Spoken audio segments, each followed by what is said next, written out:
नमस्कार, मनी गुरु की इस खास पेशकश में आप सभी का स्वागत है। मैं हूं Swati Raina. Systematic investment plan लंबी अवधि में वेल्थ क्रिएशन का जरिया तो है ही, साथ ही आप अपनी जरूरत के हिसाब से भी एसआईपी का टाइप चुन सकते हैं। एसआईपी के अलग अलग प्रकार जैसे फ्लेक्सिबल एसआईपी, ट्रिगर एसआईपी से आप बाजार की चाल के हिसाब से निवेश कर सकते हैं। तो आज हम बताएंगे हर जरूरत के हिसाब से क्या है इन एसआईपी के फायदे, और क्या एसआईपी करने का कोई निश्चित समय तय है, और क्या इस निश्चित समय वो जो होता है वही तय करता है मुनाफा। इस पर करने वाले हैं खास चर्चा। हमारे साथ हैं आज फिरोज अजीज, डेप्यूटी सीईओ आनंद राठी वेल्थ, और क्षितिज महाजन, सीईओ कंप्लीट सर्कल वेल्थ हमारे साथ हैं। फिरोज और क्षितिज दोनों का बहुत स्वागत करते हैं मनी गुरु के आज के इस खास कार्यक्रम में। तो सबसे पहले जानना समझना जरूरी है, क्योंकि एसआईपी के फायदे तो हमने अनेकों बार समझे और जाने हैं। खास तौर पर अभी मौजूदा बाजार में फिरोज एसआईपी के फायदे हम क्या गिनाए अपने निवेशकों के सामने। स्वाति जी नमस्कार, क्षितिज जी नमस्कार। पॉइंट वन इज, देखिए एसआईपी जो है उसकी जो एक एडवांटेजेस होती हैं वो काफी लॉन्ग लास्टिंग होती हैं, कंटेम्प्रेरी नहीं होती हैं, वक्त पे निर्भर नहीं करती, जो बहुत इंपॉर्टेंट होती हैं। और फिनेंशियल डिसिप्लिन जो है ऑटोमेटिकली ह्यूमन बीइंग्स में नहीं आता है। आपने देखा होगा कि काफी बार लोग दिन दिन की चिट फंड में कंट्रीब्यूशन करते थे। शाम को कोई आता था, 20 रुपए 50 रुपए कलेक्ट करके जाता था। That's basically financial discipline. वैसे ही एसआईपी में आज आप फाइनेंशियल डिसिप्लिन प्राप्त कर सकते हैं। डेली, वीकली जो भी कॉन्ट्रीब्यूशंस हैं आपके एक स्पेसिफिक डेट की हो सकती है। तो financial discipline is the most strongest tool और most strongest advantage of an SIP. Second, इतनी छोटी अमाउंट में होती है कि आप अपनी एसआईपीस को आप 500 रुपए से स्टार्ट कर सकते हैं। तो ये आज के महंगाई के दौर में 500 रुपए रह क्या गया है? महंगाई बढ़ रही है, रुपये की वैल्यू कम हो रही है, इधर एसआईपी की मिनिमम अमाउंट्स घट रही हैं इतने सालों से। तो ये जो तालमेल बैठ गया है कि आज आप बहुत अफोर्डेबल, एक लंच या डिनर के जितने पैसे होते हैं उतने में आप अपनी एसआईपी शुरू कर सकते हैं। That's point two. Point three, जब आप अमाउंट नियुक्त करते हैं तो आप जब महंगे होते हैं यूनिट्स तब आप थोड़ा कम खरीदते हैं। इसको कहते हैं रुपी कॉस्ट एवरेजिंग। इसका मतलब यह है कि आपने 1000 रुपए डाले और अगर यूनिट्स महंगे हैं तो आपको कम यूनिट मिलेंगे, जब यूनिट सस्ते हैं तो ज्यादा यूनिट मिलेंगे। तो इसकी वजह से जो आपकी एवरेज कॉस्ट आती है वो एक सिंपल एवरेज से कई गुना बेहतर हो जाती है। क्योंकि वो वेटेड एवरेज यूनिट्स में कैलकुलेट करते हैं तो सिंपल एवरेज से बेहतर आती है। उसको, उस कॉन्सेप्ट को कहते हैं रुपी cost averaging.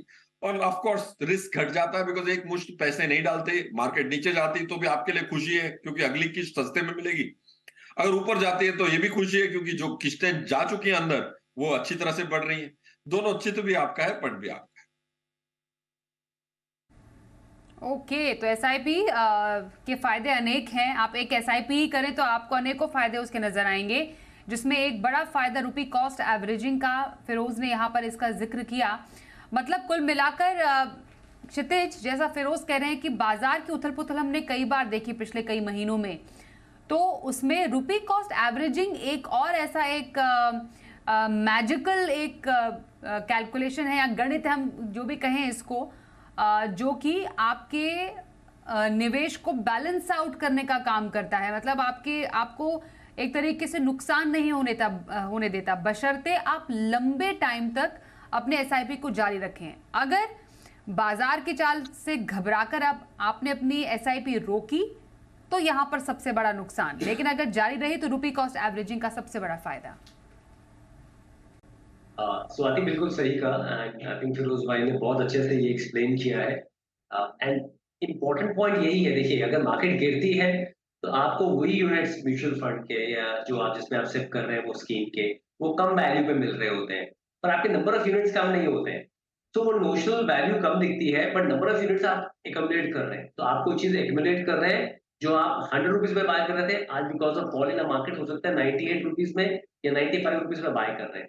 Number of units आपके बढ़ रहे हैं। इवेंचुअली मार्केट जब बढ़ती है तो प्राइस एप्रिसिएशन ओवरऑल यूनिट्स पे आता है, जो पहले के यूनिट्स है उस पर भी आता है और जो आपने फॉलिंग मार्केट में लिया उसके ऊपर भी आता है। तो आज के दौर पे, जो आज के टाइम की मैं बात करता हूँ, जब मार्केट्स ऊपर है, काफी लोग सोच रहे होंगे कि मैं इस समय सिर्फ शुरू करूं नहीं करूं। तो मेरे हिसाब से आई थिंक सिर्फ कोई मार्केट टाइमिंग का गेम नहीं है, ये एक डिसिप्लिन का गेम है। और डिसिप्लिन, कितना भी बड़ा कोई मार्केट का पंडित हो या कोई मार्केट के बारे में बात कर रहा हो, वो डिसिप्लिन एक्सीलेंस से कहीं भी किसी भी फील्ड में, चाहे वो इन्वेस्टिंग हो, फिटनेस हो या कोई और काम हो, उसमें वो एक्सीड कर रहा है, क्योंकि डिसिप्लिन विल इंश्योर कि आप उसमें एक इनपुट वैल्यू डालते जा रहे हैं। मैं एक चीज आपको बताऊंगा स्वाति, एक हमारे मित्र ने सब शुरू करी, पोर्टफोलियो अपना बनाना शुरू करा, और ये वो समय है जब 2021 नवंबर के बाद से शुरू करा और 2022 तक मिड आते आते एंड तक कुछ खास रिटर्न बने नहीं इन्वेस्टमेंट में। He said one thing to me कि कम से कम और कुछ नहीं हुआ, मेरा उतना पैसा मंथली बेसिस पे सेव हुआ। तो जब वैल्यू अप्रिशिएट होगी वो होगी, बट एक डिसिप्लिन के कारण मेरी कुछ इन्वेस्टमेंट सेव भी तो हो रही है। तो आई थिंक जो आप इन्वेस्ट कर रहे हैं इवेंचुअली आप अगर लॉन्ग टर्म के लिए हैं, जैसे स्वाति ने बताया है, और अगर आप उसको एवरेज आउट करते जा रहे हैं, कैसी भी मार्केट है उसमें आप इनपुट वैल्यू डालते जा रहे हैं, तो it is going to be very very beneficial for you all. तो बिल्कुल सही है, आपको ये लंबे समय तक ही चलानी पड़ेगी ताकि हम इसका सही बेनिफिट ले सकें। एब्सोल्युटली। थोड़ा हम कैलकुलेशन भी यहाँ पर दिखा रहे थे फिरोज, अगर आप इस जो पूरी कैलकुलेशन इसको थोड़ा सा और एलैबोरेट कर पाएं कि हर महीने की 15 तारीख को जब हम एसआईपी कर रहे हैं, यूनिट हमने खरीदे फॉर एग्जांपल, तो नवंबर से लेकर अब तक जो ये एवरेज कॉस्ट का गणित है कैसे काम करता है? इस स्वाति जी देखिए बड़ा सिंपल सा है, आपने अमाउंट फिक्स कर दी 10,000 रुपए। अगर समझो यूनिट की प्राइस हुई 10 रुपए, तो आपको यूनिट्स कितने मिलेंगे 10,000 रुपए में, और हर यूनिट अगर 10 रुपए की हो तो आपको कितनी यूनिट्स मिली, 1000 मिली। अगले महीने समझिए कि मार्केट गिर जाती है तो और यूनिट की प्राइस 9 रुपए हो जाती है, तो आपने अभी भी 10,000 रुपए ही डाले हैं, आपकी बैंक अकाउंट से 10,000 रुपए निकल गए। तो अब 10,000 रुपए आपने जो दिए हैं म्यूचुअल फंड कंपनी को और दाम है 9 रुपए का, तो आपको 1,111 रुपए यूनिट्स मिले। वैसे अगर 12 रुपए हो गई यूनिट प्राइस वापस तीसरे महीने में, तो आपने वापस 10,000 ही भेजे हैं एएमसी को, तो 10,000 रुपए डिवाइडेड बाई 12 आपको 833 यूनिट्स। वैसे अगर 13 हो गई तो आपको अपने 10,000 में सिर्फ 769 यूनिट्स मिलेंगे। तो आप ये देखेंगे इस चारों इंस्टॉलमेंट से ही पता लग जाता है कि जब दाम सस्ता होता है तब यूनिट्स ज्यादा मिलते हैं। तो अगर आप इसको कंटिन्यू करें और 3 महीने तक, और अगला महीना अगर भाव वापस 9 हो जाए तो आपको वापस 1,111 मिलेंगे। तो ऐसे हमने 7 का एग्जाम्पल लिया, 7 किश्तों का एग्जाम्पल लिया और 70,000 रुपए आपने 7 किश्तों में भेजे, तो आपको कुल मिला के 6,658 यूनिट्स मिल गए। तो आपकी हर यूनिट की कॉस्ट 10.5 रुपए की हो गई, 10.51 की। और आज भाव कितना है मई में फॉर एग्जांपल 12 का, तो आपकी पूरी किस्तें 10.5 में खरीदी गई। और आज अगर समझो कि मई होता और 10-12 रुपए का भाव होता तो आपकी पूरी किस्तें प्रॉफिट में आ गई, क्योंकि आपकी एवरेज कॉस्ट 10.51 है। एब्सोल्युटली। तो ये एवरेज कॉस्ट का गणित है जो कि बहुत सिंपली फिरोज ने समझाया, और ये हमें क्षितिज तब भी देखने को मिलता है जब यूजुअली जो निवेशक हैं, एक ऐसा निवेशक जो ये समझता है कि हमें सिर्फ पीक पे इन्वेस्ट करना चाहिए, पर एक ऐसा निवेशक है जो कि through out peaks and bottoms बाजार में बने रहते हैं और एसआईपी के जरिए रेगुलर इन्वेस्ट करते हैं। जब हम देखते हैं कि अगर आप हाई पे निवेश करते हैं वर्सेस आप रेगुलर एसआईपी करते हैं, जो एक और हमारे सामने एग्जांपल है इसका क्षितिज, वो यही बताता है कि ज़्यादा डिफरेंस नहीं है, क्योंकि आप over the period of time अपने एसआईपीज को रेगुलर किए हुए हैं तो आपको एक्चुअली ज़्यादा बेनिफिट मिलेगा। तो इनफैक्ट स्वाति, कुछ एजेंसीज ने स्टडी भी किया है, एक वाइटो का रिपोर्ट भी आया था कि इससे कोई रिलेवेंस नहीं है कि आप किस डेट पे आ रहे हैं, कब आ रहे हैं। अगर सिप में आपको बेनिफिट तभी ज्यादा दिखना शुरू होता है जब आप 10 साल के ऊपर की अवधि तक अपने सिप को मेंटेन करते हैं। बट अगर 10 साल तक आप मेंटेन कर लेते हैं तो come what may chances for you to beat your FD return by 2 to 3% is 100%। मतलब आप अगर कंपेयर करें, अगर मार्केट कितनी भी खराब हो गई तो आप 2-3% के डेल्टा से आप आराम से एफडी रिटर्न को भी बीट करेंगे। तो आइडिया ऑफ सिप ये है कि आप एक डिसिप्लिन वे में इन्वेस्ट करते रहे, जब भी आपको अपॉर्चुनिटी मिले आप उसे बंद नहीं करें, क्योंकि काफी लोग सोचते हैं कि अब मार्केट बढ़ गई है, इस ऊपर कब बढ़ेगी। तो हम लोगों ने, आपने, मैंने, उसने जब अपना करियर शुरू किया था तो 2-3-4 हजार सेंसेक्स लेवल होता था। आज निफ्टी 19,800 20,000 के आसपास है।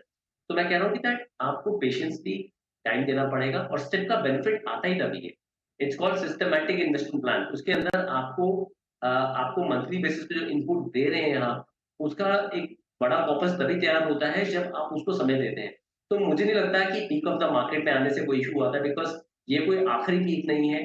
सेकंड, जब आप इन्वेस्ट करना शुरू कर रहे हैं, अगर आज वैल्यू आपको ज़्यादा मिल रही है और कल खुदा ना खास्ता मार्केट करेक्ट होती है, तो आपको उस लेवल पे यूनिट ज़्यादा एक्यूमुलेट करने को मिलते हैं। फिर उसने बहुत अच्छे से समझाया कि कैसे आपको रूपी कॉस्ट एवरेजिंग होती है।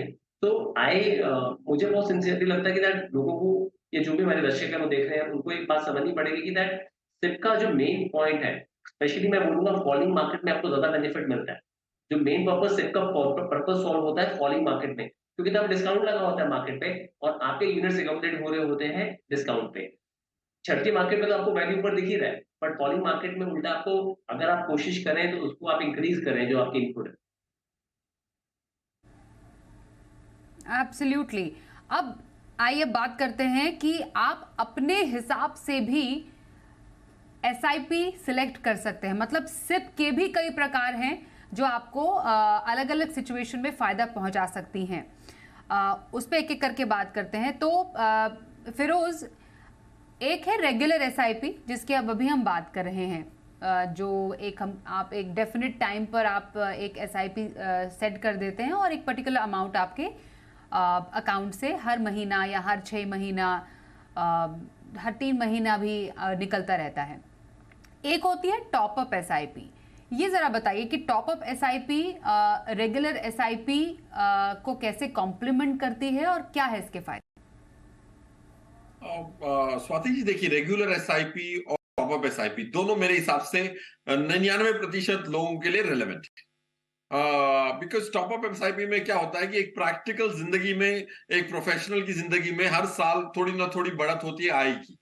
बट लोग क्या करते हैं कि अपना खर्चा बढ़ा देते हैं, बट इन्वेस्टमेंट्स बढ़ नहीं पाते हैं, क्योंकि लाइफस्टाइल अपग्रेड कर लेता है, कोई घर बदला देता है, बड़े किराए वाले घर में चले जाते हैं। सो टॉप अप एसआईपी में क्या होता है कि आपने अगर समझो कि 1000 रुपए की एसआईपी की और टॉप अप एसआईपी की और कहा कि हर साल मेरी 10% से बढ़ा देना एसआईपी की अमाउंट, तो क्या होगा कि अगले 13वें महीने में ना के 1000 रुपए, बट 10% ज्यादा 1000 रुपए के होते हैं 100 रुपए, तो 1100 रुपए डेबिट होंगे। फिर और 12 किस्तें 1100 की जाएंगी। फिर वापस 24 महीने खत्म होते ही अब 1100 की और 10%, राइट, वो और बढ़ जाएगी आपके, तो 1211 रुपए से डेबिट होगी। तो top up SIP is nothing but an increased predetermined increase every single year. जैसे आपकी आय बढ़े, तो आप अगर आज अफोर्ड नहीं कर सकते 10,000 रुपए की एसआईपी, तो आज 5 से चालू करें और एएमसी को कह दें कि टॉप अप करते जाओ हर साल 20-20%। तो जाहिर सी बात है 4 साल में आपकी एसआईपी की अमाउंट जो है वो 10,000 पहुंच जाएंगी, और आपकी जो आय है hopefully, if God is kind, वो भी अच्छी खासी बड़ी होगी। 4-5 सालों के अप्रेजल्स आते हैं, बोनसेस आते हैं, तो so that is top up SIP. Regular SIP में अमाउंट कांस्टेंट रहता है जिंदगी भर उस एसआईपी की लाइफ पे। फिरोज, क्या जो एसआईपी अमाउंट है, जो स्टेप अप का जो बेसिकली एसआईपी अमाउंट है, क्या इट शुड बी आपका जो सैलरी है, सैलरी के वृद्धि के साथ साथ उसका रिलेशन होना चाहिए, या फिर आपने डिसाइड कर लिया कि एक 10% का एक स्टैंडर्ड एक स्टेप अप होता है, एक मिनिमम कि आपको 10% स्टेप अप करना चाहिए, या जितनी आपकी आय बढ़ी है उसका कुछ प्रतिशत आपको स्टेप अप करना चाहिए? तो निवेशकों को कैसा अप्रोच लेना चाहिए स्टेप अप में? देखिए, initial part of your career अगर 10-15 साल पहले इनिशियल वाले हैं, तो अमाउंट एसआईपी की बहुत छोटी होती है। देखिए, 2,000 रुपए की एसआईपी है, उसको स्टेप अप करें 10%, तो सिर्फ 200 रुपए से बढ़ेगा, राइट। तो अगर initial part of your career में है तो 50% भी बढ़ा सकते हैं, क्योंकि आपकी एसआईपी है 2,000 की इस साल, अगले साल 50% ऑन 2,000 इज ओनली 1,000 रुपीज, 3,000 हो जाएगी। बट अगर समझो कि आप 45 के हैं, आप ऑलरेडी 20,000 रुपए की एसआईपी कर रहे हैं, उसको 50% से बढ़ाने जाएंगे हर साल, तो 30,000 रुपए अगले साल 30,000 देने पड़ेंगे, शायद ना हो। तो in initial part of your career, first 5-10 years, because the base is small, 15, 20, 25% की भी आप टॉप अप कर सकते हैं, 50% भी कर सकते हैं, क्योंकि बेस इतना छोटा है। 2,000 की एसआईपी 50% से बढ़ गई तो 12 महीने बाद 3,000 डालने पड़ेंगे। अगर आप 50,000 रुपए की एसआईपी कर रहे हैं, उसको 50% से बढ़ाने जाएंगे तो 12 महीने बाद 75,000 लाएंगे कहां से? So that's why first 10 years, very, very aggressive top-ups. After first 10 years of the career, you can be more realistic about your top-ups. तो ये तरीका है, ये अप्रोच है जो आपको स्टेप अप एसआईपी में अपनाना चाहिए। Step up SIP basically regular SIP को ही टॉप अप करना है। जैसे आप अपने टॉक टाइम को टॉप अप करते हैं अपने मोबाइल फोन में, ऐड करते हैं उसमें एग्जिस्टिंग प्लान में, तो वैसे ही एग्जिस्टिंग एसआईपी में स्टेप अप करना, उसको टॉप अप या फिर स्टेप अप एसआईपी कहा जाता है। एक ब्रेक के लिए रुकते हैं, ब्रेक के बाद फ्लेक्सिबल एसआईपी, मतलब आप अपनी एसआईपी को घटा या बढ़ा भी सकते हैं, वो कब कर सकते हैं। ट्रिगर एसआईपी क्या है, इस पर भी चर्चा करना जरूरी है। एक छोटे से ब्रेक के बाद बने रहिए हमारे साथ।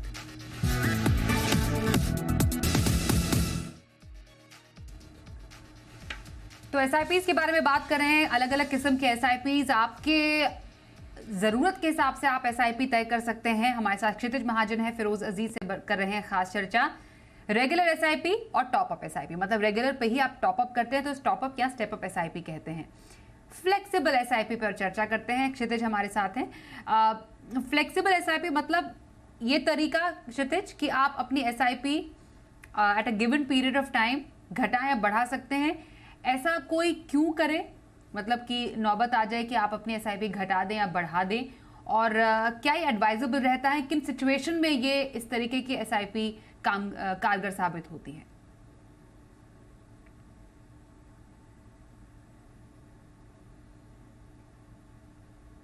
क्षितिज आप शायद म्यूट पर हैं।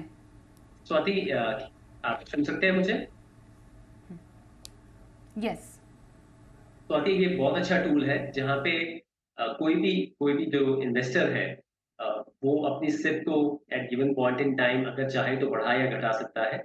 एंड ये ऑप्शन उन लोगों के लिए कारगर होती है, एक जिनके पास क्लैरिटी ऑफ मंथली इनकम नहीं है। इन टर्म्स ऑफ बिजनेस कुछ ऐसे हैं जहाँ पे अप्स एंड डाउन्स हैं, या फिर जहाँ पे हो सकता है कि एक कितनी राशि आ रही है उसके बारे में पर्याप्त अंदाजा नहीं है, उन लोगों के लिए बहुत कारगर है ये सिर्फ। या फिर कोई मार्केट में ऐसी अपॉर्चुनिटी आती है जहाँ पे लग रहा है कि हाँ, मार्केट जब भी करेक्ट हो रही है और क्लाइंट कुछ ऐसे इन्वेस्टर्स हैं जो थोड़े इवॉल्व हैं, वो उसका अपॉर्चुनिटी का बेनिफिट लेना चाहते हैं, तो वहां पे भी इसको यूज किया जा सकता है।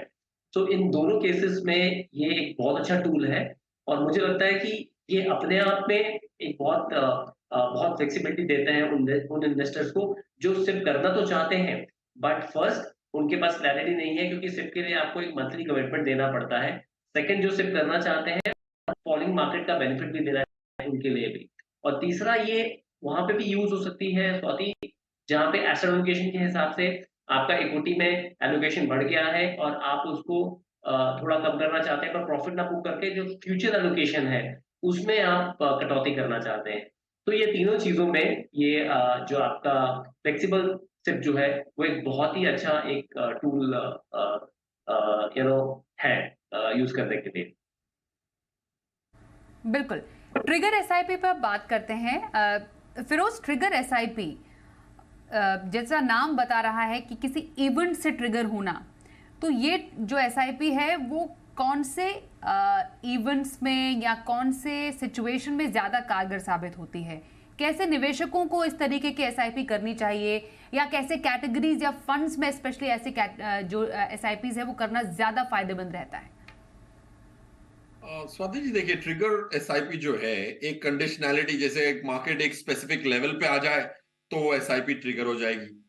अब ये क्या करता है कि ऑफ कोर्स ये बहुत कम इन्वेस्टर्स हैं जिनको इसका प्रयोग करना चाहिए, क्योंकि एक सेंस ऑफ एम्पावरमेंट जरूर मिलता है, बट लोग काफी बार मार्केट टाइमिंग कर नहीं पाते, और फिर भी उनकी एक डिजायर इतनी स्ट्रॉन्ग अर्ज होती है कि कुछ ना कुछ करूं, एसआईपी भी करूं तो एक टाइमिंग एस्पेक्ट हो, तो उनकी थर्स्ट को क्वेंच करने के लिए ट्रिगर एसआईपी का इजाद किया गया है।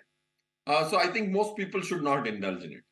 सेकेंड, अगर आप थीमेटिक स्कीम्स हैं या सेक्टोरियल स्कीम्स हैं, उनकी कंडीशनैलिटी पे परचेज करना फिर भी रेलेवेंट हो सकता है। एक डाइवर्सिफाइड एक्विटी स्कीम में अगर आप अपनी लाइफ को सिंपल रखेंगे, रेगुलर स्टेप अप फ्लेक्सिबल भी है आपके पास, बट ये ट्रिगर एसआईपी आई थिंक उतना दिमाग नहीं लगाना चाहिए जितना हमें लगता है कि जितना हम दिमाग लगाएंगे उतना ज्यादा पैसा बनेगा, एक्चुअली उल्टा होता है। So point one, sectoral and thematic funds के लिए रेलेवेंट है।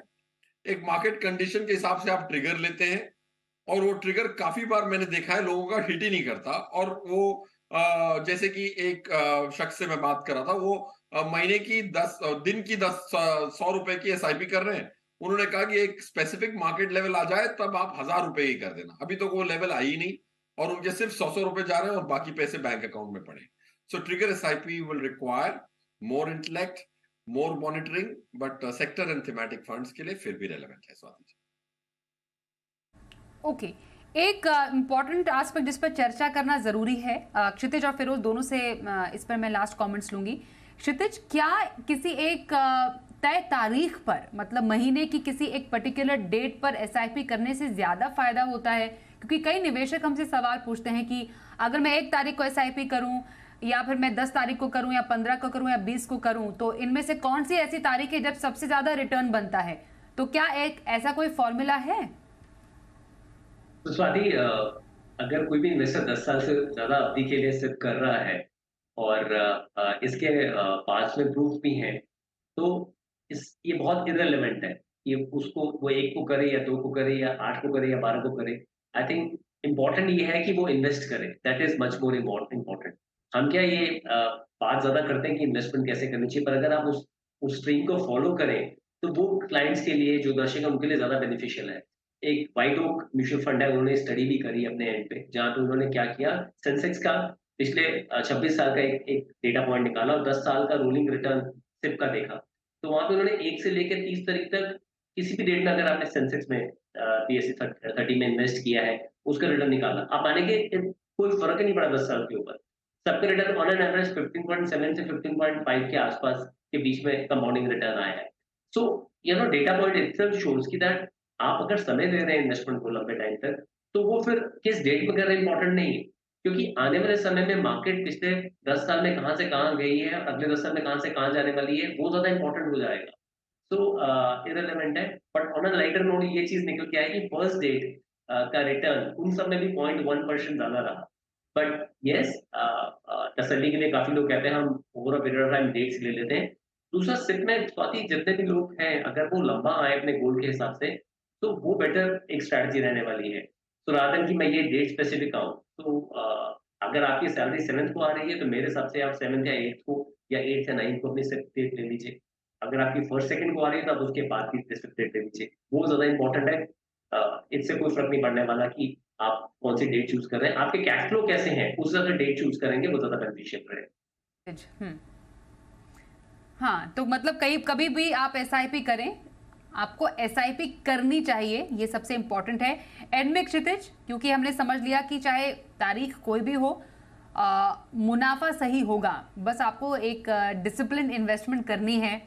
आपकी रिकमेंडेशंस कुछ फंड्स की, जिसमें अभी से निवेशक जो हैं वो अपनी एसआईपी की शुरुआत कर सकते हैं?